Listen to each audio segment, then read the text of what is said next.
Shalom a todos, sejam bem-vindos, a mais uma aula do nosso hebraico antigo e pitográfico, que o Senhor seja com cada um, que o Ruach HaKodesh te inspire, te ilumine o seu entendimento, para que cada vez mais nessa base dessa imersão do alfabeto, letra a letra, algo esteja sendo construído, assim como letras formam palavras, orações vão sendo ordenadas para trazer um entendimento que se aplique à vida. Assim, esta base para você que ama as Escrituras, para você que ama primeiramente a Deus, a Yahweh, e na pessoa do seu filho Yeshua HaMashiach, que você seja grandemente edificado. Hoje vamos falar sobre a letra Kof, a nossa 19ª letra que estamos aprendendo, a 19ª letra do Aleph Bet. Alguns chamam de Kuf, a palavra Kuf em hebraico significa macaco, então provavelmente não é a raiz original a letra não tinha essa, porque são 3 letras e normalmente as raízes hebraicas são formadas por 2 letras, mas a palavra hoje, Kuf, significa macaco, e aqui não vai fazer assim, alguns falam Kuf, outros falam Kof, assim como a gente falou das transliterações, ainda não existe um consenso, um padrão definido, mas nós vamos usar, eu gosto de usar a letra Kuf, a transliteração da letra Kuf com o que, o nosso que, ok? O que, visto que ela tem som de que, de K, o som é um som de K, ok? K ou que, Mas como o K nós já usamos para a letra Kaf, lembra da palma da mão, o Kaf usamos para a letra K, vamos deixar o que, e usar o que para o Kuf, ok? E algo muito interessante com relação à pitografia é que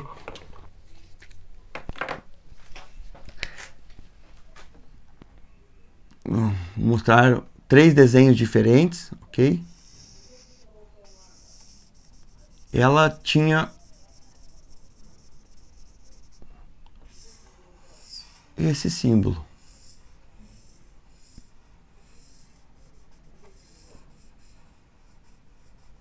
Uma bola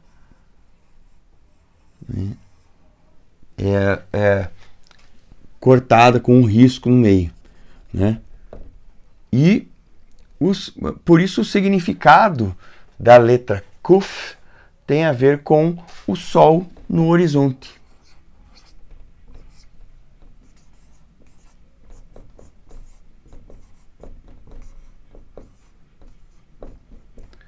Há muito debate com relação ao significado original, mas o significado concreto vai nos mostrar isso, que tem a ver com esse sol no horizonte. Ela pode aparecer nas pitografias, nas inscrições na pedra, ela pode aparecer na vertical,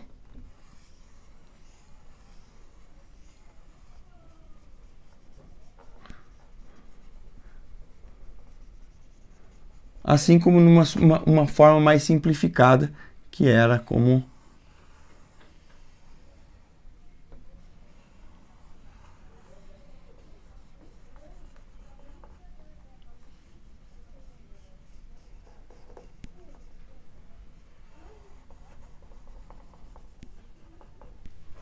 ok?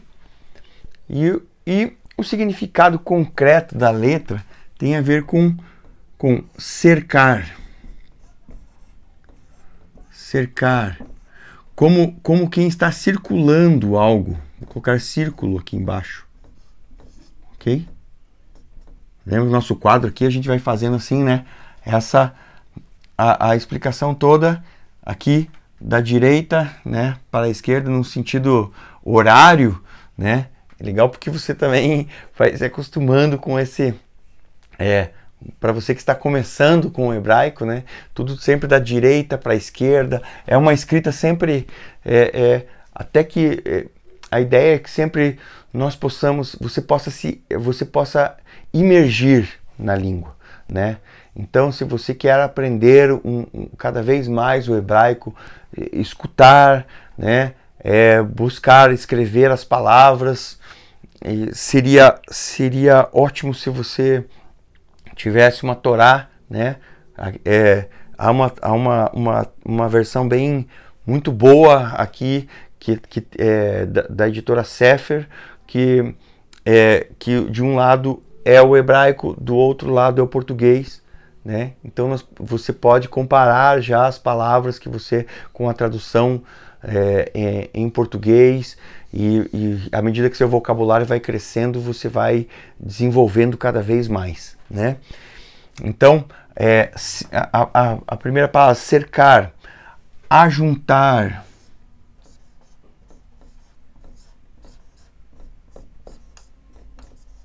encolher,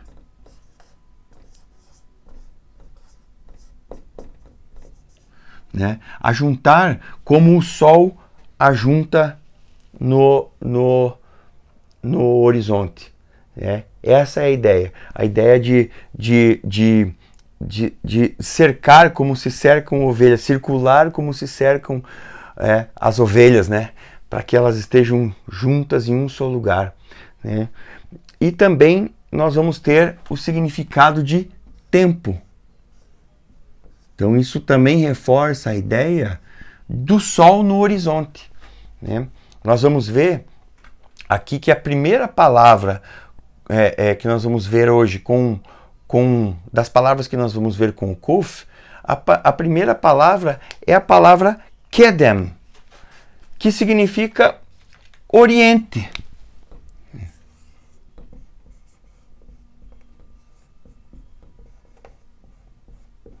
Mas ela também tem o significado de passado. E aqui cabe uma explicação interessante, porque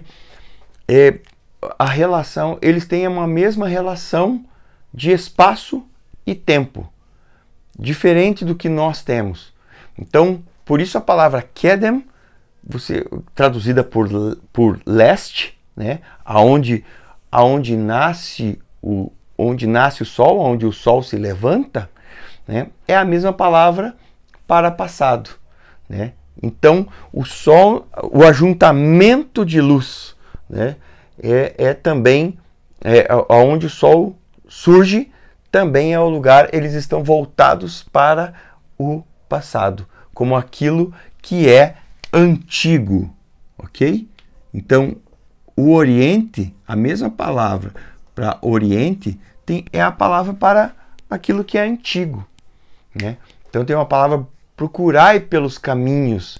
Isaías nos fala, procurai pelos caminhos antigos, procurai pelos caminhos do Oriente, pelos caminhos do passado, né? E quando você encontrar, ande por ele, né? Essa ideia de que os princípios foram revelados lá atrás. Os princípios foram revelados lá no passado, lá no começo, né? Isaías 46:10 vai dizer que desde o princípio, Reshit, né? Lembra de Bereshit, no primeiro versículo das Escrituras. Desde o princípio, desde Reshit, eu já vos anunciei o fim, né? Quer dizer, um Deus que já tem toda essa história, né, anunciada, né? Ele já anunciou essa história desde o princípio, que sabe, ele é o Deus que sabe. ele sabe não só a respeito, não anuncia só a respeito de toda a história, mas ele também sabe e anuncia a respeito das nossas vidas, né? Porque isso não é diferente para ele, né? Não é impossível, pelo contrário, todas as coisas são possíveis para ele, porque ele fez assim, né? Então, a palavra Kedem é a mesma coisa, né? Para leste, oriente, é antigo e é o passado, pois o passado para eles é a única coisa concreta que já aconteceu, e por isso eu olho para eles. Nós olhamos para o futuro, né? Ocidentais olhamos para o futuro, nossa forma de pensar. Lembra que está tudo invertido, né? Só que o futuro para eles é abstrato, não existe, ainda está para acontecer, né? Enquanto que o passado é o lugar aonde que eu aprendo com ele, né? Então, e o presente é a única coisa real que pode ser feito, que pode ser vivido, né? Então, eu não tenho as preocupações porque o meu futuro está nas mãos de Deus, né? Então, a outra palavra é a palavra Kadosh, né? Então, aqui você tem a palavra já transliterada. Então, você pode ver que estou transliterando sempre com que, né? E aqui na sua pitografia, ok? O Kuf, o Dalet e o Shim. Uma letra que ainda nós não estudamos ela aqui, ainda não passamos ela, que é a penúltima letra do alfabeto, né? A próxima letra é o Resh, né? E a última letra, a penúltima, o Shim, a última letra, o Tav, né? Então estamos chegando no final aqui, estamos né? Faltam depois dessa mais apenas 3 letras, né? Então, Kadosh, né? É aquele que aqui ficou meio apertadinho, tá? Mas vou apagar aqui o passado, okay? Para poder escrever o significado do Kadosh. É separado. Muitas vezes traduzido como santo, né? Mas o significado, lembra que nós estamos vendo aqui o significado concreto dessas palavras, né? Então, aqui o Kadosh, santo, é algo abstrato, né? Não podemos tocar, não podemos ver, não podemos provar, né? Tudo aquilo que não podemos experimentar com os nossos 5 sentidos é abstrato. Então, o concreto da palavra Kadosh é ser separado para uma finalidade ou para um propósito especial, né? Então, não somente Yahweh foi chamado, né? E ele é 3 vezes Kadosh, né? 3 vezes santo, né? Como os utensílios do tabernáculo também eram chamados de santos, né? Nessa ideia de que eram reservados para eram separados para uma função especial, né? É a ideia de que você não, né, daquele sapato, daquela roupa que você usa em ocasiões especiais, né? Você não usa para lavar a calçada ou bater massa, né? Para isso você vai usar a do dia a dia, aquilo que você faz, aquilo que você usa para o trabalho normal, né? Mas há aquela roupa que você usa em uma ocasião especial, seja aquele vestido, aquele terno, aquela blusa, né? E que você vai usar só naquele. Você separa algo, você deixa, né, isso reservado. A ideia era isso. Tira Moisés, né? Moshe, tira as sandálias dos seus pés, pois esta terra é santa, é separada. Por quê? Porque Yahweh estava nela, né?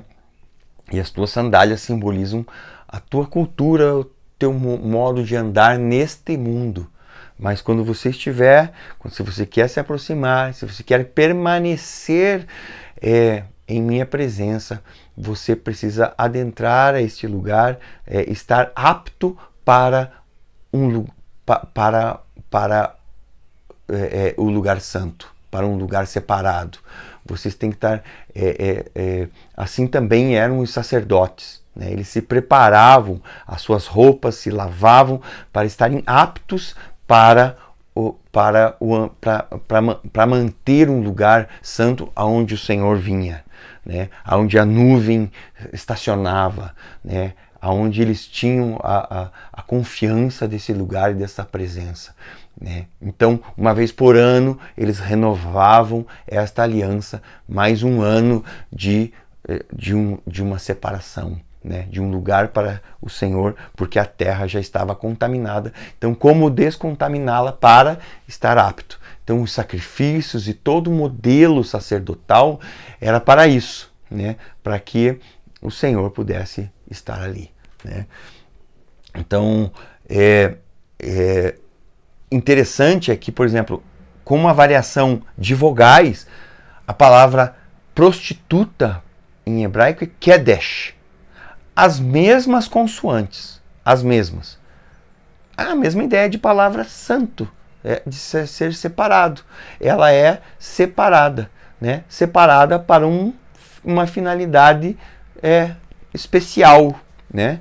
De ser uma prostituta, né? De ser separada, porque a ideia da prostituição é muito forte nessa palavra, kedesh, é a prostituição cultual, né? Era uma prostituição para o templo. Ela, nos rituais da fertilidade, de Baal, de Astarote, ela era uma kedesh, uma separada, né? Então, veja como funciona o concreto, é muito interessante, nos traz para um lugar de, né, muda, porque o que é separado é aquilo que você pode ver, tocar, você diz assim, uau, por que está dentro daquele vidro? Né? Você diz assim, aquela é a minha guitarra, né? É aquela guitarra que né? É aquela guitarra que o fulano tocou e eu comprei e ninguém toca nela, né? Esse aqui o cara tem uma coleção de carros, mas tem um carro que está lá no negócio. Ele diz assim, não, esse carro, mas esse carro nem tem o valor, né? Para mim tem, porque era o carro do meu avô, né? Quer dizer, ele está separado, ninguém toca aquele carro, nem é para funcionar, né? Então, a ideia de separação, ok? Né? Kahal, né? Kahal é assembleia, né? Então, assembleia. Olha que interessante, porque essa aqui, né? Assembleia é da onde vem a nossa palavra kerilá, igreja, né? Foi traduzida como eclésia, né? No grego é a palavra kahal. É uma das duas palavras para significar o ajuntamento, né? Então, provavelmente esta é a palavra, essa raiz, né? Kahal, ajuntar, lembra ajuntar aqui, ó? Circular, cercar, né? Cercar as ovelhas, circular. Provavelmente foi esta palavra, das duas palavras, ad ou kahal, que é a palavra ajuntar, assembleia. Então, são as duas palavras usadas nesse sentido com Moisés, quando se reuniam os anciãos, quando se reuniam toda a assembleia, né, no deserto, né? Então, provavelmente foi esta palavra que Yeshua falou, né, sobre esta pedra fundarei a minha kerilá, desta raiz, kahal, né? Fundarei o meu ajuntamento, né? Daqueles que testificaram, que testemunharam a mesma coisa. Então, interessante que a gente pode já perceber que a pitografia e o significado concreto da palavra, ele acaba entrando, né, em cada uma das palavras que contém essa letra, né? Então com o passar do tempo, essa construção ela vai ficando mais clara, mais nítida. Você vai dizer assim, uau, olha o que isso significa, né? E olha a letra, né? como ela deu um sentido, o sentido dela acrescentou àquela palavra. Tinha 2 letras apenas, agora a terceira letra acrescentou um significado mais profundo, né? Então, aqui a quarta palavra é a palavra kol, voz, né? Voz, o som de uma voz, né?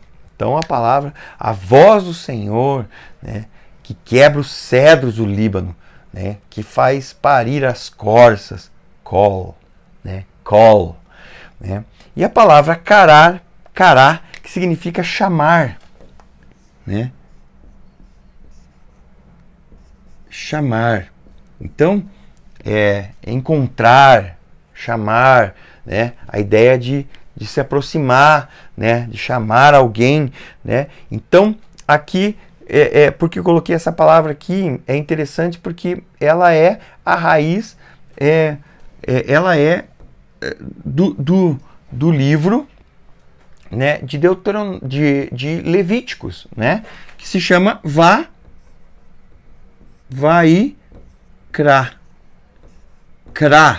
Vaikra. Então, vá e Ikra. E ele chamou, né? Lembra que o nome dos livros que nós conhecemos, eles vêm da Septuaginta, né?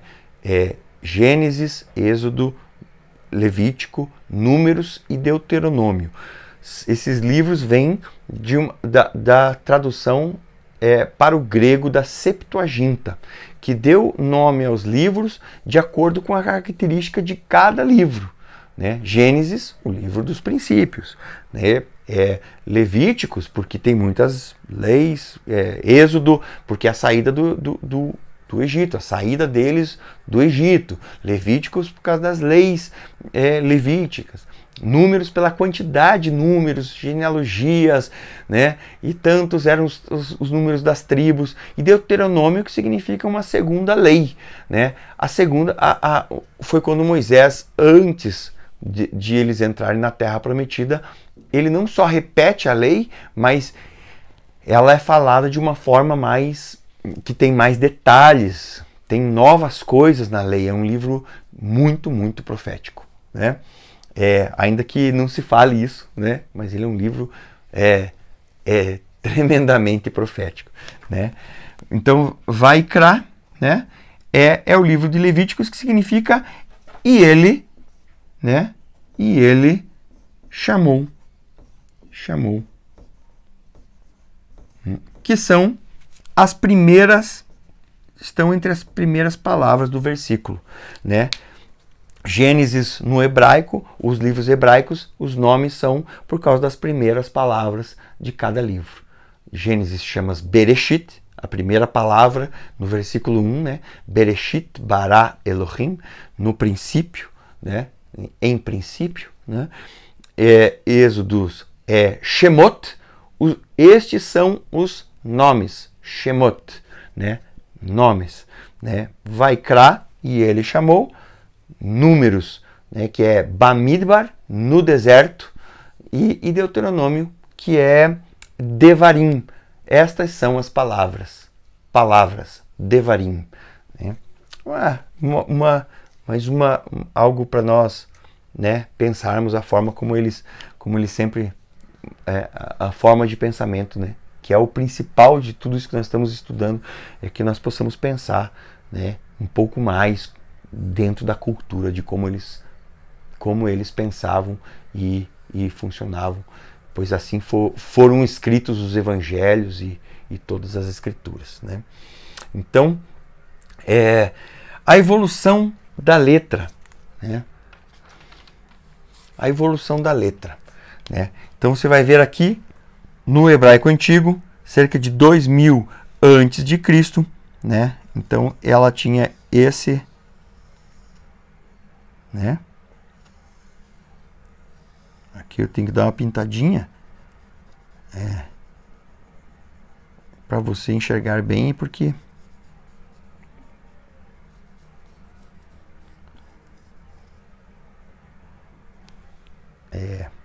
então essa aqui é a versão dessa letra aqui já mais né?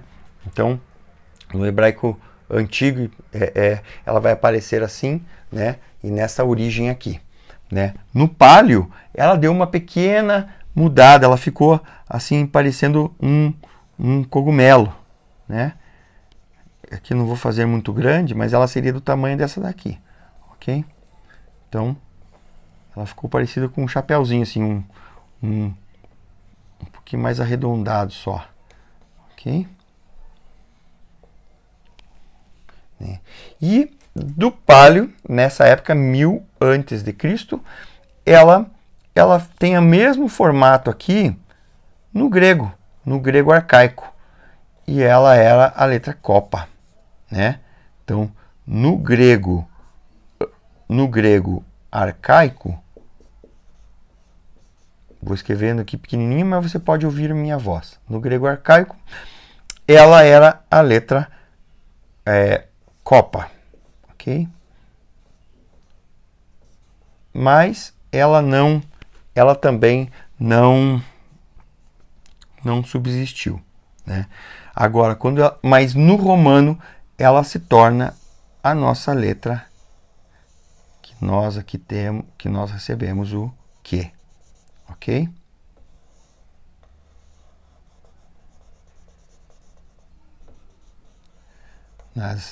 No latim, né? E ela muda no hebraico tardio para uma ideia já de um bem parecida como ela já é no moderno, né? Um pouquinho mais só arredondada aqui, parecido com o nosso P, né? Bem parecida com o nosso P. E no hebraico moderno, quando ela já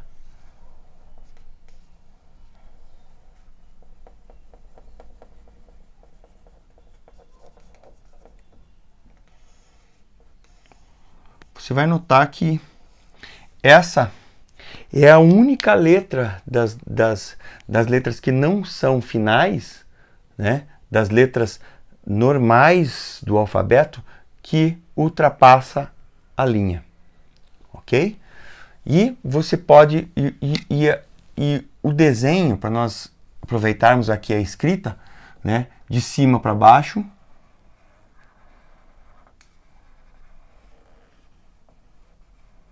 Sempre colando em cima, ok? E aqui, fazendo apenas o risco reto, ó.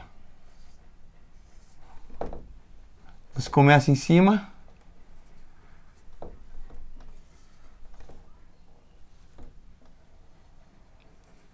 Lembra que uma forma de você treinar, né?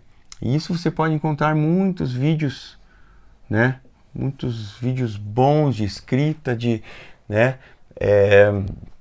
Para você treinar essa escrita, é muito bom, né? Fazendo isso da direita para a esquerda, você também vai forçando a sua mente a pensar ao contrário, né? Do que aquilo que estamos acostumados, né? Isso também ajuda, né? E aqui, entre nós vamos falar um pouquinho sobre as raízes, né?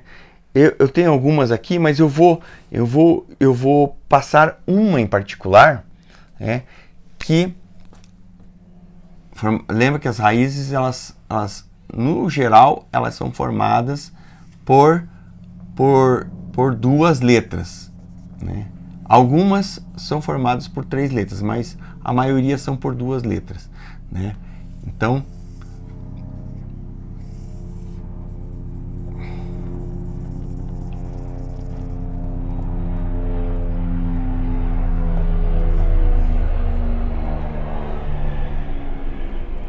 nós temos o Kuf e o Nun. Lembra do Nun?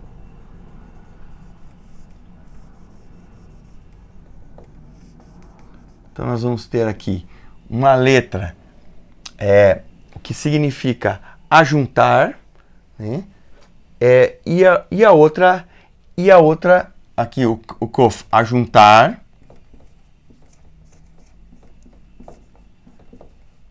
mais o nun, que significa semente. Espero que esteja dando para enxergar bem aí. Ajuntar é a palavra ken. Ken. Okay? Ajuntar para a herança, né? Ajuntar para a semente.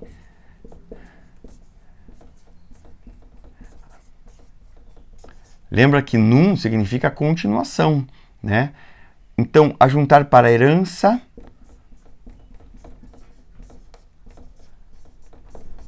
ajuntar para a continuação, porque essa palavra ken é a palavra hebraica ninho. Ninho. Interessante que ajuntar para a semente, o que é um ninho, né? Se constrói com os, né? O pássaro está construindo seu ninho e está trazendo os pedacinhos de madeira, está trazendo e depois traz a comida, né? Para não só preservar, para proteger normalmente num lugar, né, seguro, alto, longe dos predadores, o máximo possível, né? E ali muitos ajuntam a comida, muitos animais ajuntam no ninho, naquele lugar que separaram, ajuntam a comida para quê? Para que haja semente, herança e continuação. A continuação da prole, a continuação da linhagem, a continuação da família. Isso nos leva para o nome de hoje, né? O nome que eu gostaria de falar, que pudéssemos falar um pouquinho hoje, rapidamente, né?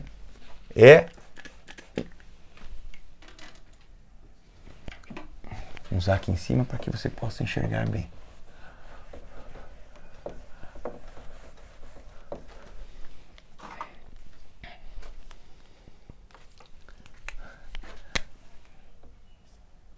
É um nome que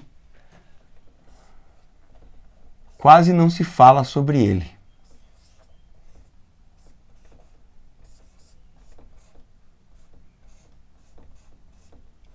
Da mesma raiz que a palavra Ken, saiu o nome Caim, né? A ideia de herança, de continuidade, de semente, né? Então, a palavra, o nome Caim é um nome que tem a ver com ninho, com continuação, né? Com ser semente, com ser herança. Por isso quando nós lemos a Torá, nós percebemos que a impressão é que houve muita expectativa, muita alegria pelo nascimento de Caim por causa da palavra de Gênesis 3,15, né? Então, Eva, ela acreditava que Caim era a semente que iria pisar a cabeça da serpente. Por isso ela diz, essa é a continuação. Ele é aquele que foi recebido, né? Enquanto que nós vemos que para Abel não teve toda essa expectativa, toda essa alegria. É como agora Caim vai acertar aquilo que Deus falou, já era Caim, né? Então quando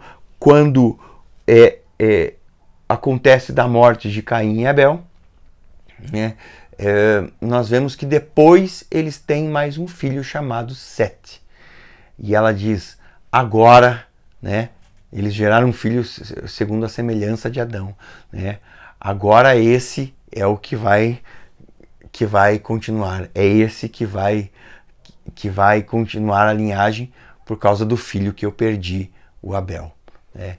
porque eles já tinham entendido que era o Abel que era o que dava, o que tinha a mentalidade como que o Senhor aprovava, né? Que era o que ia dar continuidade espiritual, né? Mas foi morto, então agora Sete, porque Caim se perdeu, né?